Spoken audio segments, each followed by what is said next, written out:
perihal surga dan neraka sebagai ada elemen unsur fakta realitas kehidupan yang berkonsekuensi mempresentasikan kehidupan setelah masa pakai di dunia ini habis. Jadi kehidupan akhirat itu merupakan representasi kehidupan saat di dunia ini. Kalau kita berbicara tentang agama apapun, keyakinan apapun, selama berbicara tentang agama, orientasi agama adalah masalah kehidupan setelah mati untuk masuk surga dalam perspektifnya masing-masing. Jadi kehidupan yang bersifat abadi abadan setelah meninggal dunia atau setelah mati, setelah jasad ini tidak berfungsi menjadi penduduk surga atau menjadi penduduk neraka, terjebak di neraka. Kemudian diperspektifkan bahwa surga itu hadiah. Hadiah itu kan nilai tambah.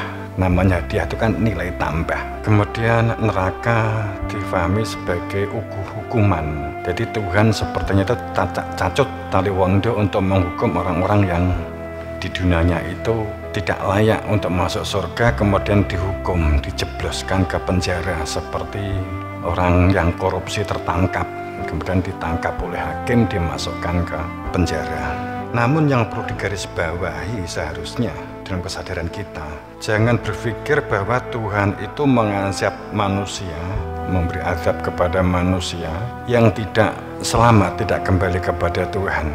Tuhan tidak mengadab, namun itu adalah sebuah konsekuensi. Saat kita lahir di muka bumi, Allah telah menyertakan sam'a, absor, wal afidah. Saat kita telah lahir, Allah telah menyertakan telinga, mata, dan hati.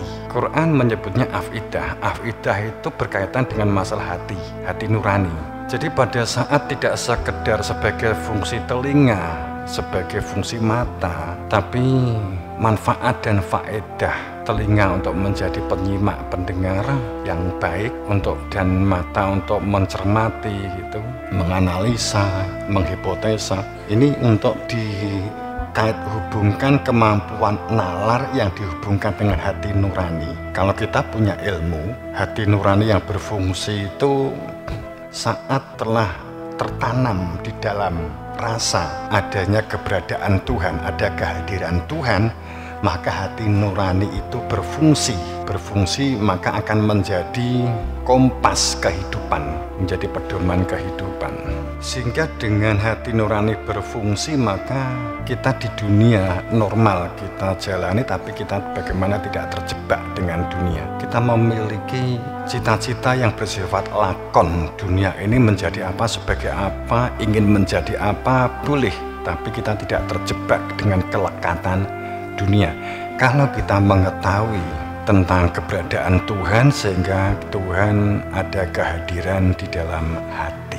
Kalau tidak ya judek. Kemudian maka orang yang meninggal dunia itu akibat konsekuensi. Jika mengetahui jalan pulang kembali kepada Tuhan, maka pulang. Mengetahui jalan pulang, tidak tertutup pintunya. Mengetahui jalan pulang dan tidak tertutup karena memang perilakunya di dunia ini memang membuka pintu-pintu untuk kembali kepada Tuhan. Tapi kalau tertutup, apa yang menutup pintu itu? Kan ego-ego, nafsu-nafsu, kesenangan-kesenangan, kelekatan, kumantil, digondeli karun dunya. Kita berdunia sebaik-baiknya, seprofesional mungkin, tapi bagaimana kita tidak melekat, terikat, kumantil pada dunia. Ya, ini ada jihadun nafsi karena ada ini kan.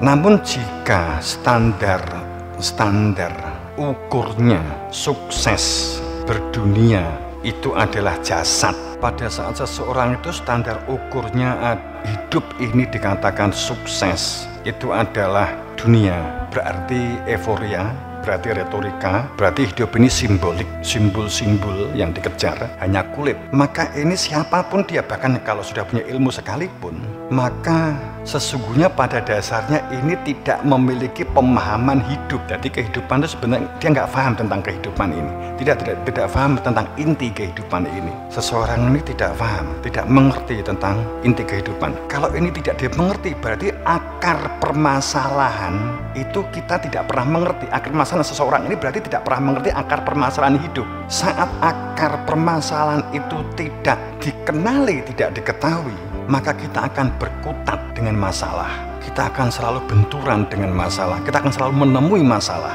Kita mencoba mencari solusi dengan berbagai model, berbagai cara, berbagai pola. Kita tetap akan buntu saat memahami kehidupan ini diletakkan pada salah alamat. Beberapa kali saya matur, keluhuran, kesucian, keagungan, kebesaran itu adalah bersifat ruhiyah, sandangan ruh. Yang suci itu adalah masalah ruh milik Allah, fitrah gitu ya. Kemudian fitrah itu belahan, ada ruh belahan dari Allah, maka disebut sebagai fitrat Allah. Kemudian pada saat keagungan, kesucian, kehormatan yang mestinya alamatnya adalah fungsi ruh, ini diambil alih, dibajak oleh jasad. Jadi kehormatannya kehormatan lahiri dengan pakaian-pakaian kehormatan, kemudian kesucian dengan pakaian-pakaian biar tampak suci menurut pandangan orang lain, dia merasa suci. Bahkan pengetahuan, wawasan pun juga akhirnya untuk biar tampak luhur, tampak agung, dengan banyaknya mengungkap wacana-wacana, wawasan-wawasan tentang yang dianggap sebagai agama. Jadinya apa? Saat seseorang sudah memakai pakaian kehormatan, ternyata lewat nggak ada dihormati, maka gelo, mesti kecewa. Jadi podo neraka nih. Jadi tidak paham bagaimana kehidupan ini seharusnya dijalani. Maka sopo di dunya saiki itu buta. Tadi kan ada kalimat akhirat itu konsekuensi dari kehidupan berdunia ini. Ada faktor konsekuensi representasi dari kehidupan di dunia ini. Roh dalan mulih, ada kemungkinan bisa pulang. Wa man kana fi hadhihi a'ma fa wa fil akhirati a'ma. Bahwa saat di dunia ini buta, tidak bisa melihat. Di dunia itu nggak bisa melihat. Di dunia itu meraba-raba. Di dunia itu mengira-ngira. Di dunia itu menafsir-nafsir.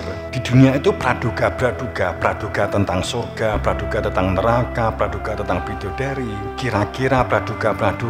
Penjelasan tentang bidadari, penjelasan tentang susu madu, penjelasan tentang surga dengan segala fasilitasnya yang disiapkan itu menggagapi atau berprasangka. Bukan sebagai penjelasan langsung dari Kanjeng Nabi Muhammad, tidak penjelasan langsung dari Nabi Isa, tidak penjelasan langsung dari Nabi Daud, dari menjadi orang-orang Yahudi, tidak menjadi penjelasan langsung dari Nabi Isa, orang-orang Kristiani sekarang, orang-orang Katolik, tidak langsung penjelasan dari Nabi Muhammad bagi kita orang-orang Islam.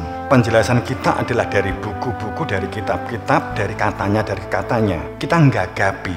Semoga penjelasan yang kita terima dari bacaan buku-buku tafsir-tafsir itu sesuai dengan kehendaknya Nabi Muhammad, kan begitu. Pikiran kita, apakah kita berani memastikan apakah penjelasan yang kita terima selama ini adalah itu yang dimau oleh Nabi Muhammad?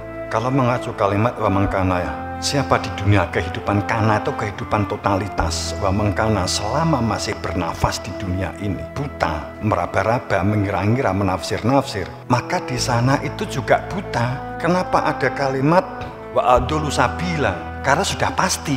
Nah di dunia cik iso meraba-raba, cik iso anggak. Saya menjelaskan tentang surga widodari, cik iso anggak. Dalilnya ini widodari ini turofun ini. Kalau turofun ini itu bojomu sing saiki kuwi kudu bareng mlebu surga kan gitu. Nek hurin sok entuk widodari yang banyak, penduduk asli surga yang memang disiapkan bagi orang yang di dalam surga. Makanya keadaan situasi di dunia ini buta, maka di akhirat lebih buta, bahkan lebih sesat jalannya. Kenapa lebih sesat? Nek di dunia laki-laki iso anggak, ora ketok, nek salah mergawe ya mantuk-mantuk. Oh ngaten Pak Yai, oh ngaten nggih.